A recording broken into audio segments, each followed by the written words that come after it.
Hello everyone, my name is Rajiv Hanania. Today I will retell about story The Breakers of Limitation from Gurung Mali. One night, in the village of Gurung Mali in Sintang district of West Kalimantan, the night was colder and dark. There was no light at all. The enchanting beauty of Gurung Mali village during the day fell short and the night was very long. People could do anything other than go to bed, including a man named Nayao. Nayao often contemplated what he could do so that the beauty of his village could be seen even longer. This would make people be able to do more activities at night without any limitation. The existence of electricity in their village was impossible to wait for because the location of the village was very far from the government's electricity installations facilities. Nevertheless, it did not make Nayao be in despair. When other people could on, only accept the situation, Nayao began to gather his friends to do something for the sake of the light for their village and for breaking up the limitation they had. There was a faintly heard conversation among a group of men and women. They gathered before the campfire, were roasting corn and drinking hot tea.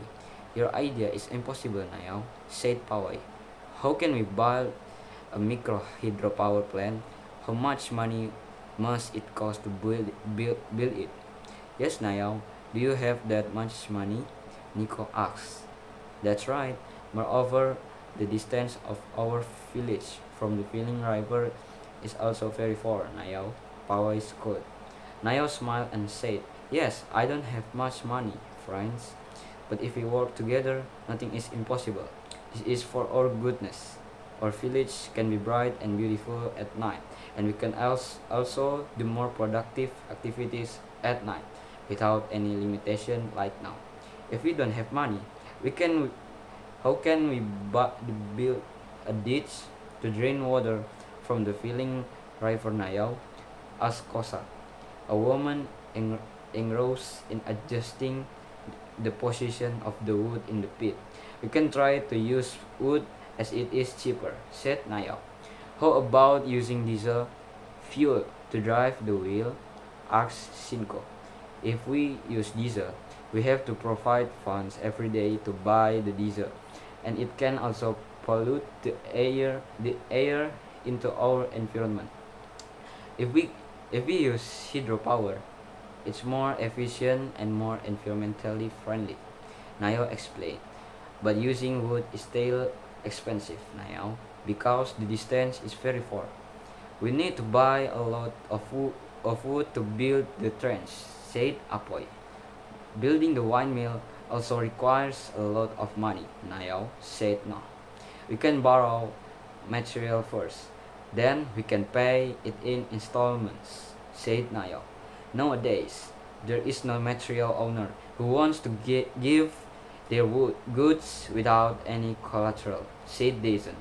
I'm ready to be a guarantor for the sake of electricity in our village, said Nayo. Wow, that's very unreasonable. I don't agree. I'm afraid the project will fail. There's no electricity and money will be gone.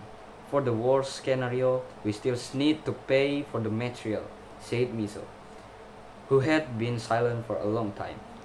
Then some people left the group. Only a few remained. They were still sitting quietly. If we don't try to change our condition, who else will change it for us? Nayo said quietly. We can't just stand still, waiting for the electricity to come from the government, and we don't know when it will come, Nayo added.